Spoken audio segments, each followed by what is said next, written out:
Today we discuss a topic that is how to make a formula by using dimension method. How to make a formula by using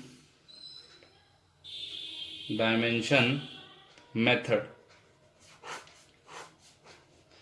basically हम कोई formula देखते हैं, हम सोचते हैं ये formula इस फॉर्मेट में कैसे आया या ये फॉर्मूला इस तरीके से कैसे बना, तो उसके काफ़ी रीज़न होते हैं। लेकिन हम यहाँ पे डायमेंशन मेथड पढ़ रहे हैं, तो डायमेंशन मेथड के अंदर फॉर्मूला किस तरीके से बनता है, किस तरीके से फ्रेम होता है, वो हम जानेंगे। जैसे एक सिंपल सा एग्जांपल लेकर अगर अपन इस बात को आगे बढ़ाएं, तो सिंपल सा एग्जांपल ये है कि अगर मैं सेंट्रीपिटल फोर्स को डिनोट करता हूँ तो वो एफ सी से डिनोट होता है सेंट्रीपिटल फोर्स, और उसका फॉर्मूला होता है F C equal to M V square upon R. अब सेंट्रीपिटल फोर्स का ये फॉर्मूला तो मैंने आपको बता दिया कि ये फॉर्मूला होता है, लेकिन सपोज हमें पता ही नहीं कि फॉर्मूला किस अप्रोच से रखा जाता है सेंट्रीपिटल फोर्स का। कोई सोचता है कि काश ये फॉर्मूला इस तरीके से लिखा जाता R upon M V square, या फिर कोई सोचता है कि ये formula F equal to F C equal to M V square R ऐसे लिखा जाता, पर ये फॉर्मूला इस फॉर्मेट में लिखा गया है। तो ये ऐसे फॉर्मेट में क्यों नहीं लिखा गया, तो ये ऐसे ही कैसे बन रहा है, तो इसको हम डायमेंशन मेथड से चेक करेंगे। हमेशा इस मेथड के अंदर हमें एक चीज़ याद रखनी है, जो चीज़ आपके एलएचएस में हो वो अपने आप में एक डिपेंडेंट क्वांटिटी होती है। अब आप 7 फंडामेंटल क्वांटिटी को इसके अंदर बीच में मत लेके आना, बस आप ये कंसेप्ट याद रखना इसके अंदर कि एलएचएस में जो है वो अपने आप में एक डिपेंडेंट क्वांटिटी है, ठीक है। और जो भी क्वांटिटियां आरएचएस में है वो उन सभी पे डिपेंड कर रही है। तो अपन एक क्वेश्चन फ्रेम करते हैं इसी को क्वेश्चन के फॉर्मेट में। If centripetal force FC depends on mass small m and velocity small v and radius small r, then find relation between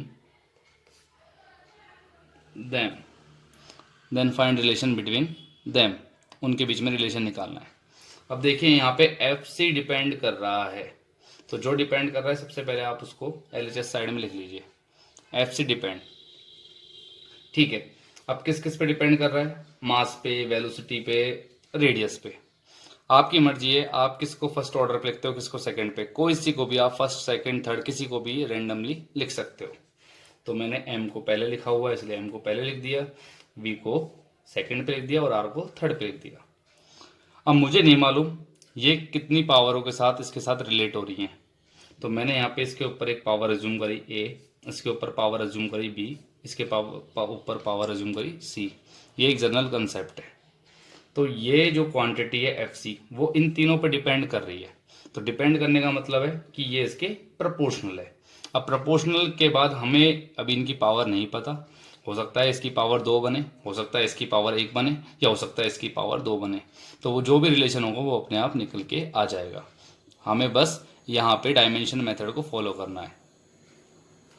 तो हम यहाँ पे लिखते हैं इसको F C equal to proportional रहता है, तो कोई कांस्टेंट के कंसीडर कर लेते हैं फिलहाल, M A V B R C, इस तरीके से लिख दिया। हम जानते हैं फोर्स के बारे में अगर हम बात करते हैं तो फोर्स को हम लिख सकते हैं नॉर्मली मास इनटू एक्सेलरेशन। तो मास इनटू एक्सेलरेशन से अगर इसकी डायमेंशन देखें तो ये केजी हो गया मास, एक्सेलरेशन हो गया मीटर सेकंड की पावर -2, और इसकी डायमेंशन बनी m1 l1 t -2 equal to का सिंबल कांस्टेंट के अभी यूज में नहीं लेना हमें, ये एक एडिशनल क्वांटिटी है, हम इसको लगा भी सकते हैं, इसकी वैल्यू इक्वल टू 1 भी लिख सकते हैं, उससे कोई फर्क नहीं पड़ेगा। तो अभी हम इस कांस्टेंट को लेफ्ट करते हैं, केवल ये जो लास्ट में रिलेशन लिखना होगा तो यूज में ले लेंगे, ठीक है। अब बात करते हैं एम की। तो यहाँ पे जनरली एम क्या है, मास। अगर मास को देखा जाए तो मास किस में लिखा होता है, केजी में। तो अगर इसकी डायमेंशन लिखे तो m1 l0 t की पावर 0 और होल पावर क्या हो गई a, जैसा दिया हुआ है। देन बात करते हैं v। v यहाँ पे वेलोसिटी है, वेलोसिटी की यूनिट होती है मीटर सेकंड की पावर -1। अगर इसकी डायमेंशन बनाएं तो ये हो गया m0 L1 t की पावर -1, इसकी होल पावर b दे रखी है तो हमने b लिख दिया। देन r रेडियस है, एक डिस्टेंस है, तो ये किस में होगी, मीटर में होगी। तो इसकी डायमेंशन बनाते हैं तो यहाँ पे डायमेंशन हो गई m0 L1 t0 whole power c।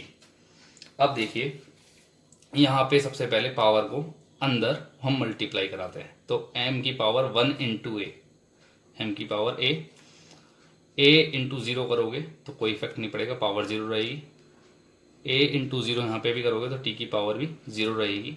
Similarly इसमें मल्टीप्लाई कराते हैं तो यहाँ पे b की वैल्यू कितनी आ जाती है, m 0 से मल्टीप्लाई होकर 0, 1 इंटू b और यहाँ पे -b। देन इससे मल्टीप्लाई कराते हैं 0, 1 से मल्टीप्लाई हो रहा है c, देन 0 से मल्टीप्लाई हो रहा है 0। उसके बाद देखते हैं ये तीनों ही मल्टीप्लाई में हैं तो हम इसमें कंसेप्ट लगाते हैं, जब बेस सेम होता है तो पावर ऐड हो जाती है।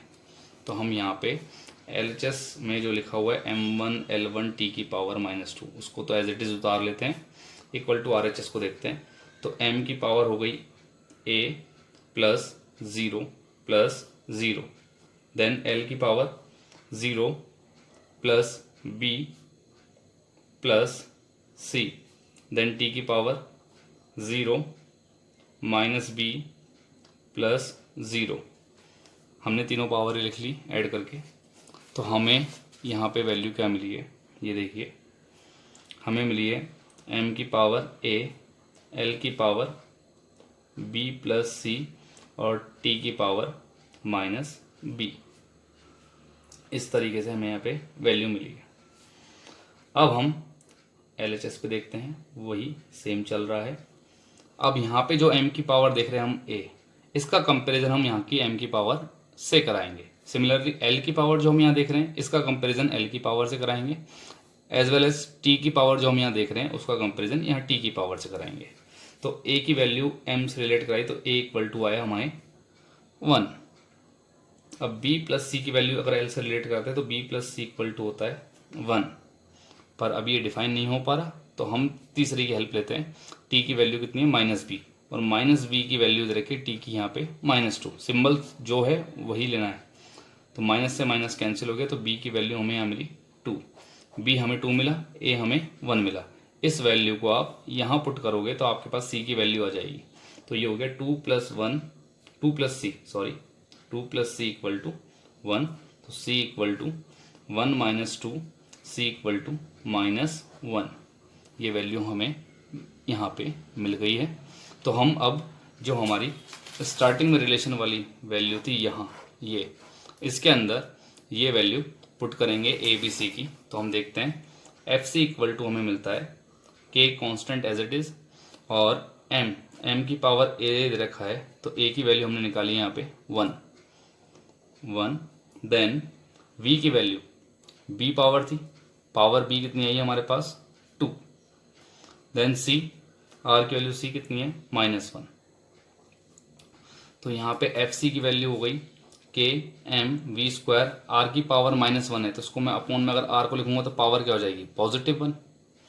और मैं यहाँ पे लिख सकता हूँ इफ़ के इक्वल टू 1, नॉर्मली कांस्टेंट है 1 कंसीडर कर सकते हैं। एफ सी इक्वल टू क्या हो गया M V square upon R. तो ये फॉर्मूला जो हमें मिला है वो इसी फॉर्मूले जैसा ही है। तो हमने ये फॉर्मूला डायमेंशनली बना के देख लिया जो कि बैलेंस है इसी फॉर्मेट में। अगर मैं v या r की पोजीशन यहाँ पे चेंज करता तो भी कोई इफेक्ट नहीं पड़ता, तो भी आंसर यही आता। ठीक, थैंक यू।